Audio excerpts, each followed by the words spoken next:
Ever since its release in Spirit Warriors, Magical Musketeers has been one of the most intriguing and one of the most unique decks that I've ever seen ever since I started playing Yu-Gi-Oh! Again. Not only do each of the Magical Musketeers have that Machior the Destructor perk, where you can activate Magical Musket spells and traps from your hand, but they also have effects that you can activate after a spell or trap on either side of the field is activated in the same column. With that being said, Magical Musketeers is a fun control-based deck to play, whether it is to give advantage to your own board or to disrupt your opponents. So if you guys want to see more deck profiles just like this, then be sure to hit the like button and subscribe to the channel for more. And while you're at it, be sure to check my TCG Player affiliate link in the description below to shop for any of the cards that you see in this video, as well as all of the other cards that you want. So with that being said, let's take a shot at this Magical Musketeer deck profile. So to start off with the monsters, I am running 3 copies of Magical Musketeer Caspar, then 3 copies of Starfire, and then 3 copies of Kid Brave.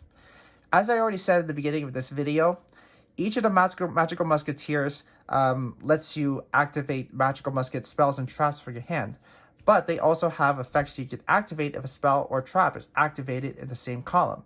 So Caspar lets you search your deck for a Magical Musketeer card, Starfire lets you special summon a level 4 or lower Magical Musket monster from your deck in defense mode, and then Kid Brave lets you, it's basically the trade-in for the archetype.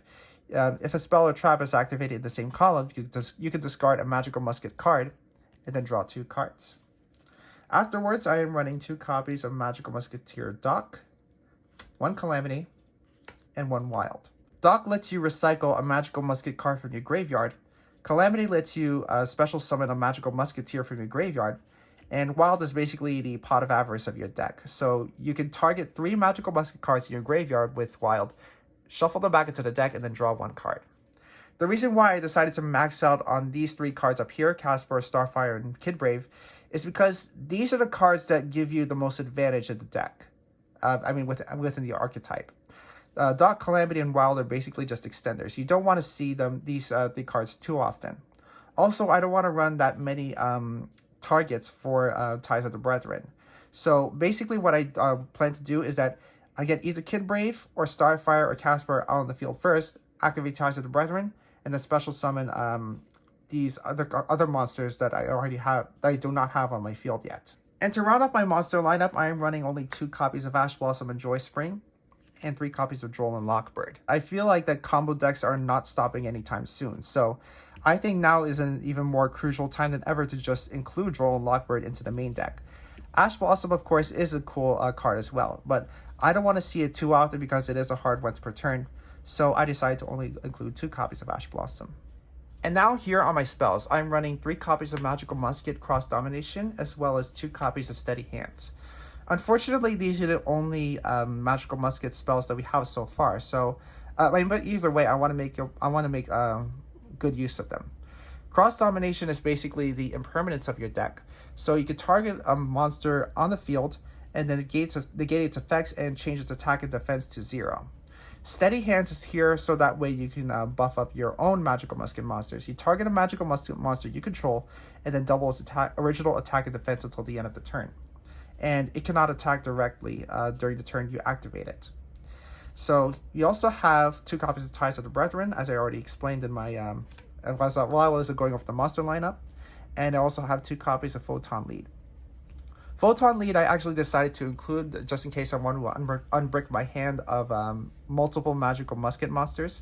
So for example, if I happen to have Starfire on the field, then I can activate Photon Lead, special summon a monster like Caspar from my hand, and then special summon another Magical Musket monster from my deck with Starfire's effect, like maybe I want to special summon Kid Brave from my deck, or Doc. The main play I have when it comes to Ties of the Brethren is basically get Caspar onto the field first, and then activate Ties of the Brethren in the same column, so that way I can special summon Kid Brave and Doc from my deck, and then I can gain a Magical Musket card with Caspar's effect. It's a good card, but I don't want to see it too often, so that's why I decided to cut it down from 3 copies of Ties of the Brethren to 2. Then afterwards, 2 copies of Pot of Desires, 1 Upstart Goblin, and 1 Day of Peace for the draw spells. And last but not least, Double or Nothing, because I do run Utopia Double and Utopia. So that way I can go for that Utopia OTK, or I guess you could call it Utopia OTK, Okay, that was kind of lame. Anyway, Upstart Goblin of 1 day piece, of course, pretty obvious choices to not only draw cards, but you can also trigger the effects through magical musket monsters. Pot of Desire decided to run 2 copies instead of 3. You still run multiple copies of a lot of the cards that you see in this deck profile, so I'm not really that afraid of banishing that many extra copies. And if I happen to banish some of my more important cards, then I just roll with it. And now for my traps. The Magical Musket traps that I run are 2 copies of Last Stand, 2 copies of Desperado, 1 Dancing Needle, and 1 Crooked Crown. Some people may be opposed to running Crooked Crown at all, but I actually like it.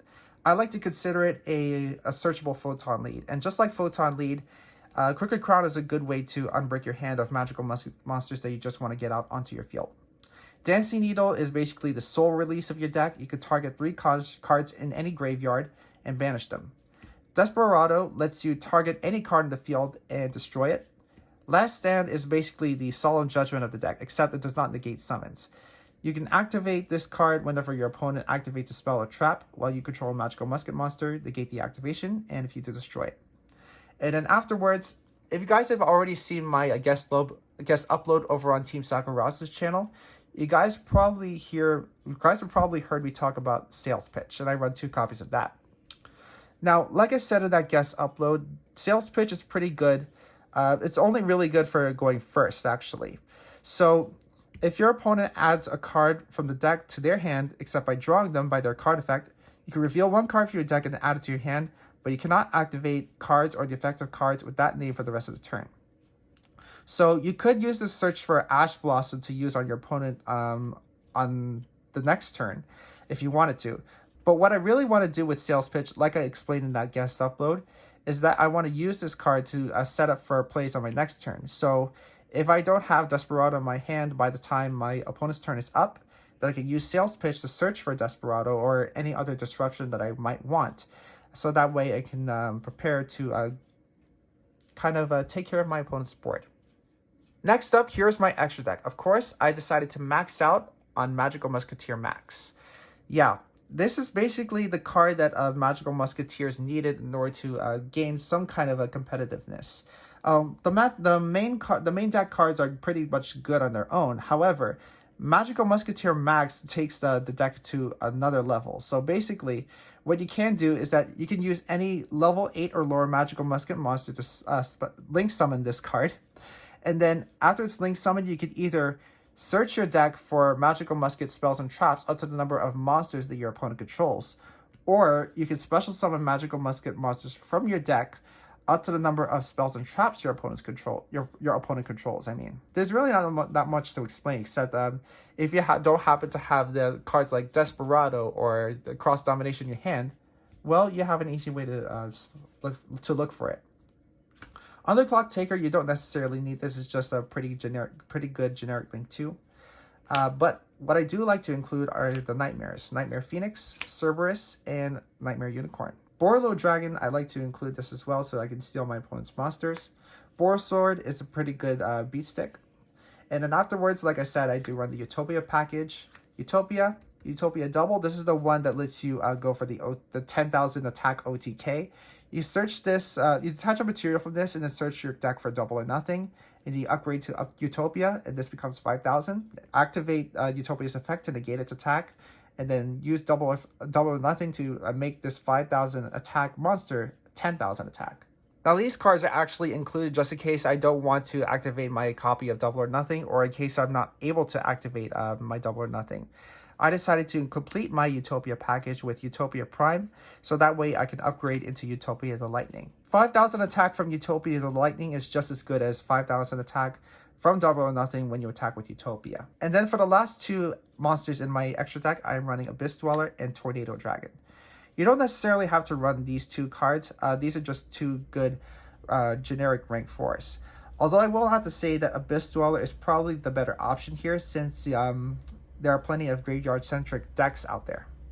And last but not least, here is my side deck. Of course, you guys can run the side deck in any way that you want to, but these are just my personal preferences. So I run 3 copies of Chaos Hunter, You guys can opt this out for DD Crow if you want to. So I just like being able to get body out onto the board in case my opponent plays something like Orcust or Heroes. Then afterwards, 3 copies of Dark Ruler no more. People have been turning to this card since Spiral is pretty good deck right now. Being able to, ever since Magician's Souls got released, the people have been using it in order to make these big nightmare-based boards along with Appaloosa.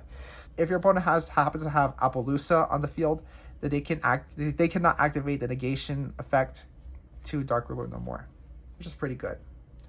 After contemplating as to what kind of back row removal I want to play, I decided to go with Cosmic Cyclone, 3 copies of that.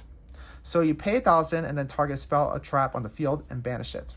So let's say that your opponent happens to have something like Orchestrated Babel or Spiral Resort, or there can be only one. What I want to do is that I can activate it and then target that Floodgate or a field spell on the field and then get rid of it, so that way my opponent won't be able to get that much advantage from that. Like I said, I've been contemplating a lot of back row removal. I even contemplated Hate Trunade.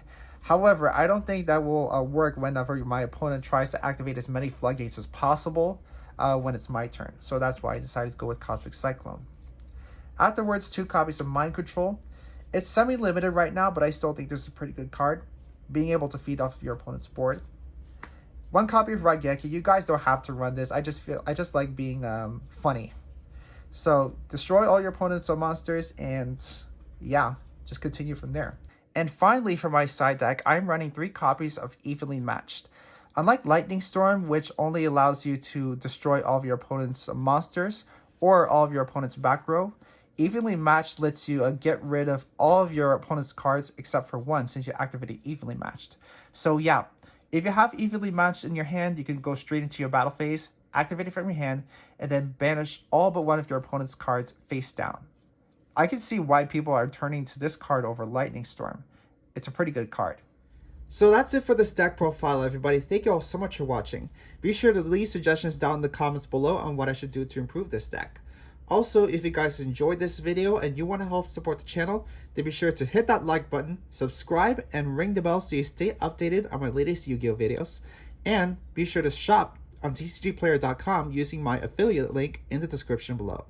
This has been the Mage of Ancients. Thanks for tuning in, and I hope to see you again.